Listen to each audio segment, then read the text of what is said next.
As Hollywood struggles with many challenges, AI appears to be opening up doors in the film industry. Now, today's guest, PJ Way, is the CEO of an entire film festival devoted to AI.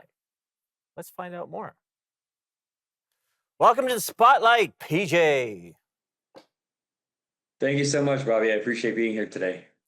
Yeah, look, I'm excited to have you because I know, you know this lane really well, and not a lot of people do. But let's start right at the beginning. We're talking AI film today, and you're somewhat of a pioneer. How did you get into AI film? Oh, great question. AI film kind of fell to me, so to say. Long story short, I was in technology for 27 years. My background is something where I've worked in higher education, Mhm. government, and at one point I was working for a university in Arizona and researching how AI and IoT devices may be able to be utilized to help support student growth, what students are experiencing. Well, when generative AI came out, I started exploring that. And my youngest daughter is 22. When she was 14 months old, she suffered a brain hemorrhage as a vaccine reaction, and she lost her ability to stand, speak, fine motor skills, the fine motor skills of touching, and unable to speak. Well, I came home and she had therapy throughout her life. Let me start over from that point. She had therapy throughout her life up until the age of 18. And at the age of 18, you age out of therapy. So it became the family focus to try and continue that therapy. So I would draw, give it to her, she would color and paint. And we were doing that over and over again. Well, when generative AI came out, I brought it home to her and she was about 20 years old. She looked at it, started typing into her PC, into her laptop. And what would happen was she was generating these images were things that she thought and felt that I didn't know she experienced. That this young woman had a completely new voice inside of her that she's able to express.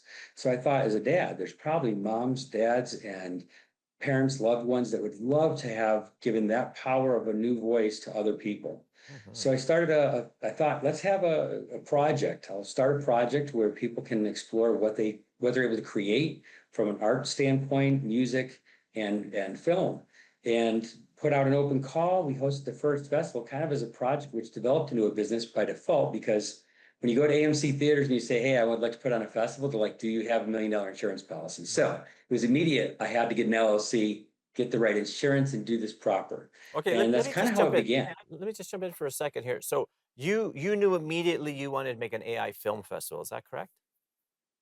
I did. I did. From there, I was like, there's got to be a chance for people to be able to use AI to tell their own stories. What may not have been default for film, but I figured people telling their stories in a visual representation, that becomes film. And that's really all that industry is Mhm. storytelling. Can you have good storytellers and people they have a voice? Now, why a film festival? Because there's many ways that you could get into AI film, but I think it's a great idea. But I'm just curious, why a festival? Sure. Well, a festival allows us to have more of a dialogue. It's a chance Mm. for other people to come out and celebrate. So we've hosted things like events at museums, and you get a museum crowd. You get people that are expecting to see art and experience something in that fashion. When it came down to a festival, it's more about entertainment. Can we lower that barrier of entry for people so they start seeing why it matters, how it matters, what it's capable of doing, and then build that adoption so we can start talking to our educators and our legislators and the policymakers about what this means for a variety of people around the world. Mm. And I mean, this is only the beginning, right? Like, how much growth do you see?